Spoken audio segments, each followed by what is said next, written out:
Hello and welcome to AI Market News by LM. Today, we're tracking a massive shift happening across the financial world. We're going to dive into this great rotation that's shaking up Wall Street, unpack the incredible pressure on the US Federal Reserve, and explore why some of the world's biggest currencies are suddenly on a razor's edge. Let's get right into it. All right, first up, let's talk about the US stock market, because a really powerful rotation is underway.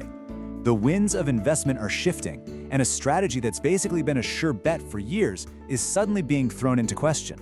And at the absolute center of this whole thing is the tech trade. It really feels like it's starting to unwind. I mean, for the longest time, big tech felt like the only game in town, right? But now we're starting to see some serious cracks in that foundation. And the data, well, it tells the story pretty clearly. The tech-heavy NASDAQ just took its biggest tumble in a month. But here's the interesting part. At the exact same time, the broader S&P 500 actually saw most of its stocks gaining ground. And even better, the Russell Index of small-cap stocks is outpacing tech. This is that rotation in action. The money isn't just disappearing, it's moving, finding new homes in different corners of the market, like value stocks and smaller companies. But to make things even murkier, we're getting some really mixed signals from the big banks. You've got Citigroup beating earnings, but the stock still slipped because of some regulatory worries. Then Bank of America had a fantastic quarter for its traders. And then there's Wells Fargo, which missed its numbers because of severance costs.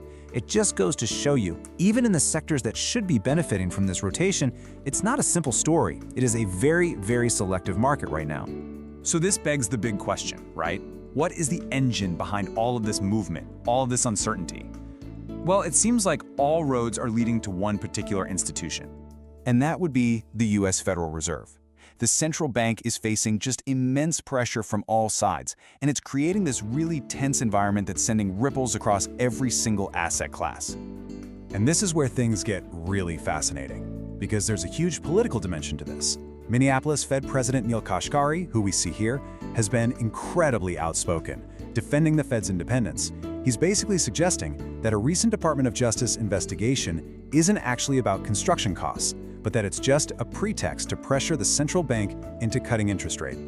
Now, on the other side of that pressure, you have Fed officials like Atlanta's Raphael Bostic, who are just digging in their heels. And this quote says it all. He says, "We need to do all we must to get inflation back to 2%. We still have a lot of distance to go." That is definitely not the kind of language you hear from someone who's in a big hurry to start cutting rates. So this whole situation is putting the Fed on a political collision course. I mean, the Department of Justice has issued a subpoena. That's a very serious move. And now there are even reports that Fed Chairman Jerome Powell might skip his legally required testimony before Congress in February because of this whole investigation.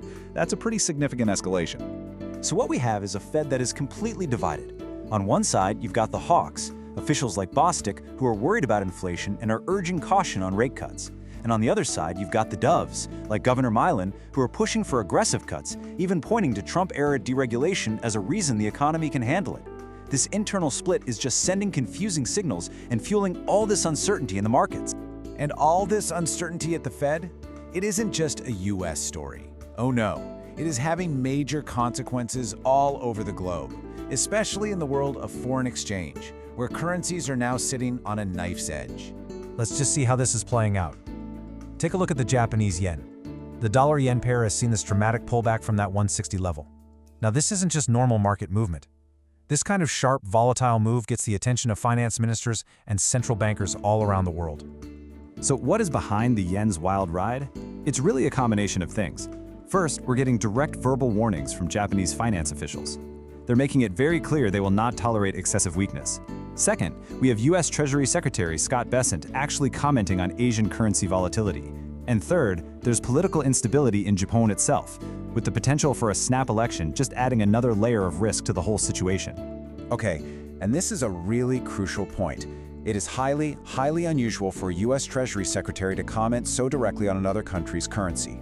When Scott Bessent says the Korean won's weakness is not in line with fundamentals, he's essentially drawing a line in the sand. It's an incredibly powerful statement that basically puts a floor under the currency, signaling to traders that pushing it any weaker might trigger a coordinated response. So with all these moving parts, we've got the rotation in stocks, the battle at the Fed, the volatility in currencies. What should we be watching for next? Where do we go from here? Well, as seen in information from investing.com, looking at the upcoming economic calendar, there are 3 key areas to keep an eye on. First, any new inflation data is going to directly influence what the Fed does next. Second, any upcoming speeches from Fed officials could give us some major clues about that internal hawk versus dove debate.